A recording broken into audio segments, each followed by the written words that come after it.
might vote Democrat, but I can also see that the Democrats don't have the best track record with long-term planning. The Republicans had a 40-plus year goal to overturn Roe, and they did it.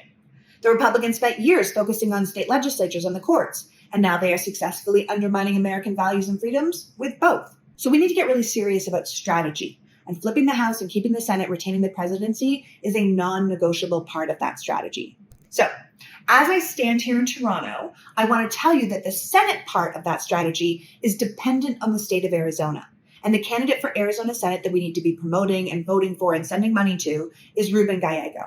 Now, if you don't know Ruben's story, let me tell you a bit about him. The son of two immigrants, Ruben was raised by a single mother, and they didn't have much. In fact, he grew up in such a tiny apartment, he didn't even have a bedroom. But the guy worked his ass off and ended up at Harvard, the first of his family to attend college. Now, Ruben didn't do the Harvard that most of us think of. He did a work-study program where he was responsible for cleaning his classmates' bathrooms and bartending their parties. So you know the man has humility, which is a character trait sadly lacking in a fair amount of our leaders. After Harvard, Ruben enlisted in the Marine Corps, where he was deployed to Iraq in 2005 and saw some of the worst fighting in the war. He returned stateside like many of our veterans, a bit broken, and he wrote a book about what he went through and finding his way to therapy, which he believes everyone in the country should have access to, but particularly our veterans. Ruben was elected to the Arizona House of Representatives in 2010 and then to Congress in 2014.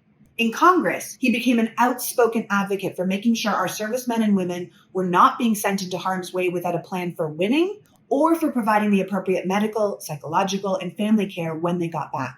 He pushed for Arizona's Medicaid expansion. He fought to uphold our country's responsibility to our Indigenous people, and he was the first to hold a hearing on the missing and murdered Indigenous women. Seeing firsthand the ravages of climate change in his home state, Ruben has always been adamant that climate rescue is essential, that the drought and the water shortages and the heat that they're seeing in Arizona is only an indicator of what will shape our country's entire future, but is entirely within our hands to manage. This guy's the real deal. So whether you're from Arizona or not, this is a Senate seat we have to win, but also a man who deserves to win it. Ruben Gallego understands what it's like to actually live in America, to have the immigrant experience and make it on your own merit.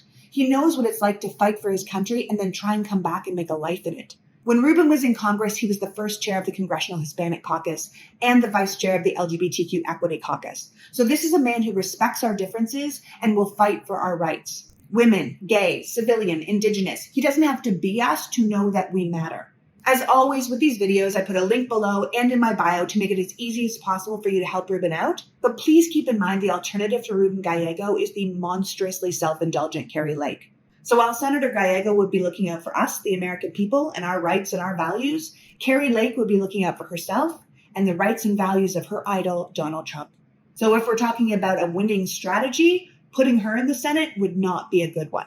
So check the link, keep the Senate, and help Gallego.